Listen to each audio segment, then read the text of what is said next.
C'est probablement une longue histoire, même peut-être plus longue que ce que je veux bien m'en souvenir.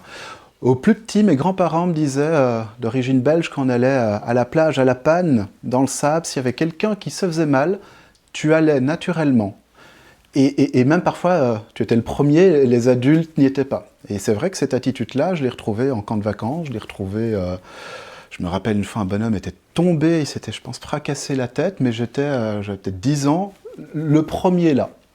Donc je pense que quelque part, c'est ma mission de vie, je vais devoir m'occuper des autres. C'est un élan en fait. C'est un élan qui peut-être était déjà initié. En tout cas, je suis naturellement devenu naturopathe. Mais avant ça, je suis passé par le conventionnel. Donc j'ai commencé d'abord finalement en donnant des cours pour les premiers secours à Bruxelles en tant que formateur au brevet européen. J'ai poursuivi par les soins infirmiers.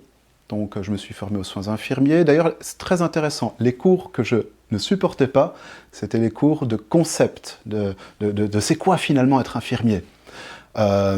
Aujourd'hui, finalement, je me définis comme directeur conceptuel de l'école Terra Stella Natura et je donne quelque part la même matière dans mon modèle à moi. Donc c'est hyper cohérent, je trouve. Infirmier, finalement, quelque part, on est dans l'art de soigner et ça me convenait bien. Oh, avant, j'ai fait du Reiki, avant, je me suis intéressé à l'acupuncture. Enfin voilà, j'étais déjà intéressé par la thérapie. Dans le cadre de mon métier, j'étais quelque part à l'opposé du préventif, qui est une des postures de la naturopathie. Je me suis retrouvé comme spécialisé en soins intensifs et en réanimation. Très technique, un truc de gars, je pense aussi. Et ça m'a convenu. Mais il me manquait quelque chose. J'étais pas à ma place. Je faisais ce que je voulais faire, mais je faisais pas pourquoi je pense être fait. Et c'est un collègue qui m'a parlé de la naturopathie. Alors, il en a donné les outils. Mais on travaille avec l'antenne de l'Escher, mais on travaille avec l'énergétique, des oligoéléments, on travaille avec les plantes. Et je me suis dit, mais en fait, il est en train de me dire exactement ce que je veux faire. Donc je ne me suis même pas posé la question de qu'est-ce que j'allais voir. Je me suis inscrit dans une école. Monsieur Pierre-Alain Vernet tenait cette école à l'époque, l'école Agapé.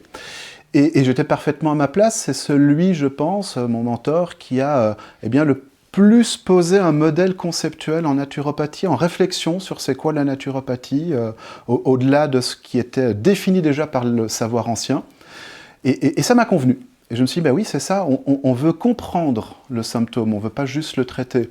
On ne veut pas soigner le symptôme, on veut être dans la guérison, mais en allant chercher sa cause plus profonde, dans le physique, dans ce qui fonctionne dans le physique, dans ce qui ne marche plus dans la structure, dans ce qui ne va pas dans l'émotionnel, dans les interactions immunitaires.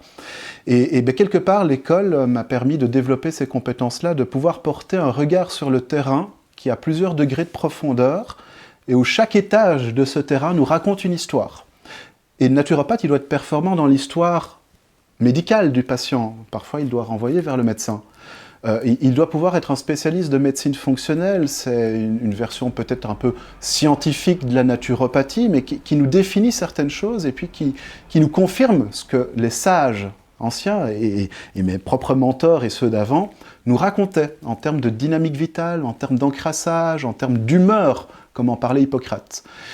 Mais finalement, c'est ce métier-là que je veux faire, c'est essayer de continuer de comprendre de plus en plus précisément ce qu'on nous racontait avant, qui se concrétise aujourd'hui, et c'est vraiment la posture que je défends au sein de l'école, de pouvoir se définir avec un profil de réflexion et pas à travers nos outils.